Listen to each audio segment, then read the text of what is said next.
Good afternoon once again from Abu Dhabi Sustainability Week. Very pleased to welcome Mr. Houle, CEO of Kvyreen, coming all the way from Zurich. Hydrogen, basically, a lot of noise about hydrogen. Where are we with hydrogen today?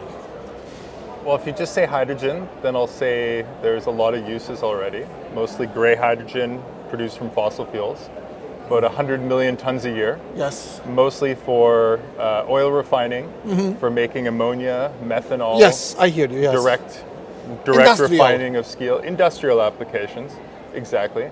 And those applications really need hydrogen. So obviously one thing we can do to decarbonize is replace that gray hydrogen or black hydrogen from coal with green hydrogen from renewable energies. Okay. We are seeing hydrogen, a lot of talks about hydrogen for planes, for mobility, and for cars as well, including vehicles and including trucks. However, the roadmap in terms of the timeline remains absolutely fluid and without any solid, concrete timelines. Where are we with that? Well, let's start with Switzerland. So in Switzerland today, we have a working hydrogen economy, fully commercial, unsubsidized. So the main user of hydrogen are a fleet of 50 heavy-duty trucks from Hyundai. So at H2 Energy, we partnered with Hyundai to launch these trucks in Switzerland. And in order to run the trucks, you need infrastructure. Yes. So we also built out production. So we have a joint venture doing production, also deliver hydrogen production plants to other customers who then feed the green hydrogen into the ecosystem. We move it around with containers, so 20-foot containers. Yes. And then this goes to a network of 18 refueling stations. They're set up 700 bar for cars, 350 for trucks. And those allow the trucks to fuel up in less than 10 minutes. Yeah, but 50 trucks by commercial standards is a limited number. So it is still basically a trial phase for this. Here in the UAE, by the way, we recently got 2 of those buses, more or less. Buses, yes, so, exactly. So how can we roll and develop a solid mass production? I mean, to be used. Yeah. I think on one hand, it's a bit up to the OEMs to bring the vehicles. And at the moment, they're very focused on electric vehicles. Yes, battery because they electric feel vehicles. that this is the solution, like many people do. Of course, and it is a solution. It's really a very efficient solution, the battery electric vehicles. Obviously with passenger cars, this is now the leading technology. I think what we'll see is a really fast ramp of these electric vehicles, as we're seeing. But where there's going to be limits is in the grid.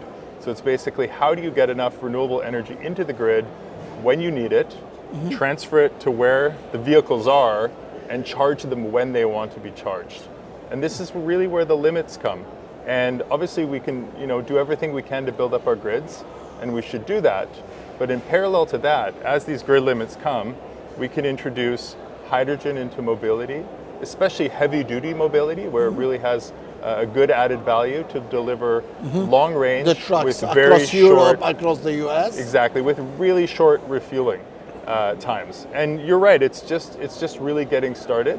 But what we see in Switzerland, these trucks are working very well. They're doing zero-emission logistics for the food companies.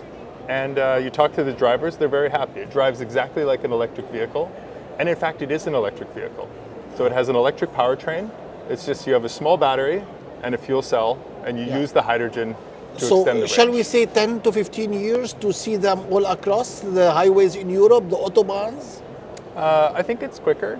I mean, now you have MAN releases 200 hydrogen ICE trucks, so still internal combustion engines. These will be mostly in the Nordics. And the other OEMs, I mean, they have their developments. It's just, I think they had to focus investments on the battery trucks first, which makes sense because the grid is there. Which is still basically without clear, solid dates. Electric trucks. There are some, but to the mass production I'm talking, like what we are seeing in EVs. Yeah, I think it's also, I mean, if you take Germany, I mean, they dropped out the capex subsidies, so this really slowed everything down. But like His Excellency Suhail Mazroui, the Minister of Energy of UAE, today, he said that we believe that subsidies are not sustainable. So, and it's proven that the UAE doesn't subsidize, basically, because they believe that it's not sustainable. Yeah, it's actually something they share with Switzerland. We also don't subsidize. We just have let's say, a tax on road diesel for heavy-duty transport, which increases the cost per kilometer. And that actually allowed us to launch this ecosystem in 2020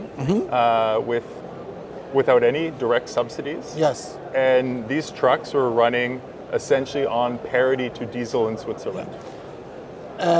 Aviation and the potential of hydrogen in this. Yeah. Where are we with this, basically? I think at the really early stages. The battery electric aviation still remains very scarce and limited in range, in capacity, and all that. So it's really very heavy. It's not. So what are the chances of hydrogen in aviation? And again, the timeline, which is very important. Yeah, I mean, I have to say I'm not an expert in aviation. But what I've understood from the different roadmaps and what I've read, I think we'll see battery electric planes for short range. For mid-range, we'll see hydrogen, but it has to be liquid hydrogen. Absolutely. So that's quite a challenge technically to have the tanks at the size, the weight, the cost targets. Let's say for the shorter middle range, it will be fuel cell with distributed electric propulsion on the wings.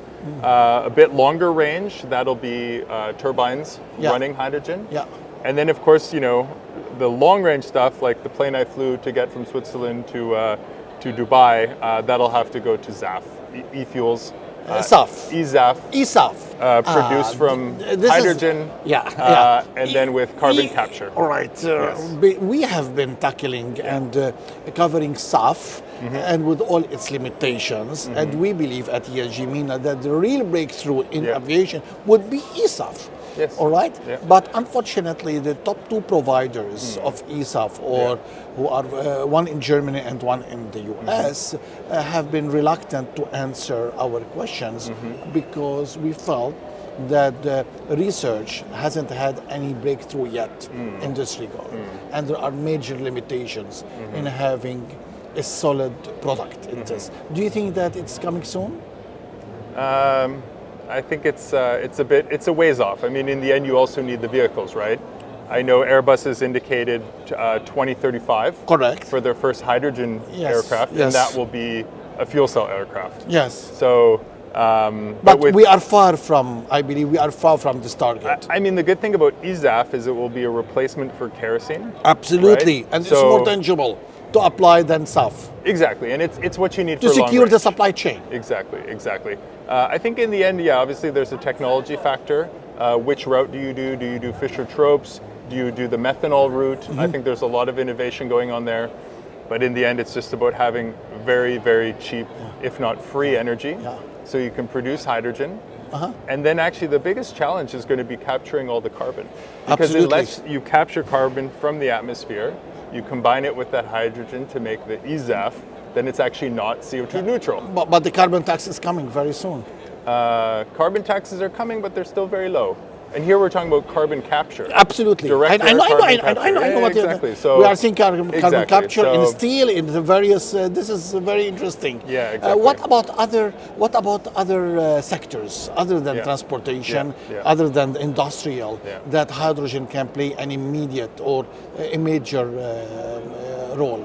Yeah, so what we look at is the marginal abatement cost curve for hydrogen applications. Yes. And if you look at the willingness to pay, mobility is the highest. That's exactly why I focused. That's because you're replacing diesel. Absolutely. So anywhere you can replace diesel, and we have this product, so Kvyreen I'm responsible for, fuel cell power product, we can essentially deliver a box with a fuel cell power electronics interface, and it can either deliver AC power to replace diesel gensets, or it can directly charge electric vehicles. Are you planning to introduce that here in the Middle East soon? That's the plan, yeah. We're looking for partners to do that.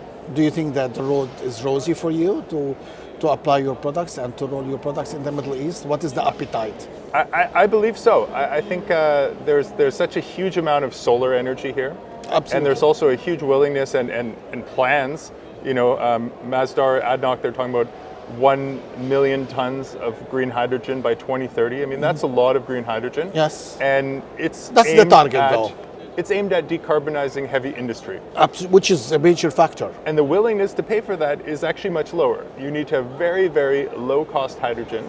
And if you can meet that price point, then being able to deliver it for mobility is actually a really compelling case. So you think that your product will make a success here? I believe so. I believe it's going to play a part and help to get rid of some diesel. Mr. Houle, thank you very much for being with us today.